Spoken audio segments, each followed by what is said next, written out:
వరంగల్ జిల్లాలో రాజకీయ వాతావరణం ఒక్కసారిగా వేడెక్కింది. మాజీ మంత్రి సీనియర్ నేత ఎర్రబెల్లి దయాకర్ రావును పోలీసులు అరెస్టు చేయడం ఇప్పుడు నియోజకవర్గంలో సంచలనంగా మారింది. ప్రజా సమస్యలపై పోరాడుతున్న నాయకుడిని అక్రమంగా అదుపులోకి తీసుకోవడంపై బీఆర్ఎస్ శ్రేణులు తీవ్ర ఆగ్రహం వ్యక్తం చేస్తున్నాయి. అసలు ఈ అరెస్టుకు దారితీసిన పరిస్థితులేంటి, ఎందుకు ఎర్రబెల్లి ధర్నాకు దిగారు అనే విషయాన్ని తెలుసుకునే ప్రయత్నం చేద్దాం. ఈ వివాదానికి ప్రధాన కారణం Warangal MP Kadiyam Kavya ex officio సభ్యత్వం. నిబంధనల ప్రకారం ఒక ప్రజాప్రతినిధి ఒక చోట మాత్రమే ఎక్స్ అఫీషియో సభ్యులుగా ఉండాలి. అయితే కడియం కావ్య మాత్రం ఇప్పటికే వరంగల్ కార్పొరేషన్లో ఎక్స్ అఫీషియో మెంబర్గా ఉన్నారు. కానీ నిబంధనలకు విరుద్ధంగా ఆమె మళ్ళీ తొర్రూరు మున్సిపాలిటీలో ఎన్రోల్మెంట్ చేసుకోవడంపై అభ్యంతరాలు వ్యక్తమవుతున్నాయి. ఇది చట్టవిరుద్ధమని, రాజకీయ లబ్ధి కోసమే ఇలా చేస్తున్నారని మాజీ మంత్రి ఎర్రబెల్లి దయాకర్ రావు ప్రశ్నించారు. ప్రజాస్వామ్యబద్ధంగా తొర్రూరు మున్సిపాలిటీ వద్ద నిరసన తెలుపుతున్న ఎర్రబెల్లి దయాకర్ రావును పోలీసులు అడ్డుకున్నారు. నిబంధనల ఉల్లంఘనను ప్రశ్నిస్తే అరెస్టులు చేస్తారని కార్యకర్తలు పోలీసులను నిలదీశారు. ఈ క్రమంలో పోలీసులకు మరియు బీఆర్ఎస్ కార్యకర్తలకు మధ్య తీవ్ర తోపులాట జరిగింది. చివరకు పోలీసులు ఎర్రబెల్లిని బలవంతంగా వాహనంలోకి ఎక్కించి అక్రమంగా అరెస్టు చేసి తరలించారు. ఈ అరెస్టును నిరసిస్తూ స్థానిక నేతలు రోడ్లపైకి వచ్చి ప్రభుత్వానికి వ్యతిరేకంగా నినాదాలు చేస్తున్నటువంటి పరిస్థితి. అరెస్టులతో ఉద్యమాలను ఆపలేరని, చట్టవిరుద్ధ నిర్ణయాలపై తమ పోరాటం కొనసాగుతుందని కూడా ఎర్రబెల్లి దయాకర్ రావు స్పష్టం చేశారు. మరి ఈ వివాదం మునుముందు ఎలాంటి మలుపులు తిరుగుతుందో వేచి చూడాల్సిందే. నిరంతర అప్డేట్స్ కోసం లెజెండ్ టీవీని సబ్స్క్రైబ్ చేసుకోండి.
తమ్ముడు సురేష్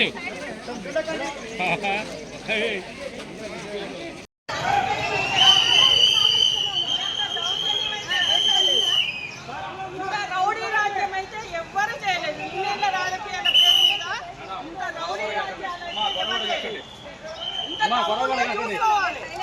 ఒక్క రోజు కోసం గొడవద్దమ్మా.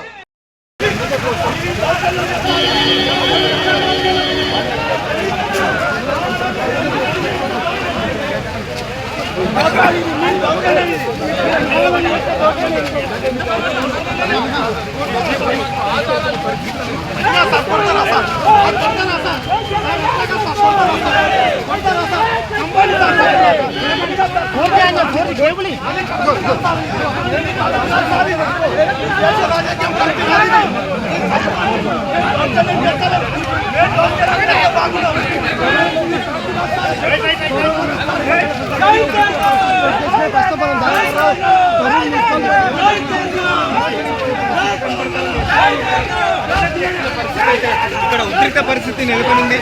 పోలీసులు జీప్లోకి ఎక్కిస్తున్నారు.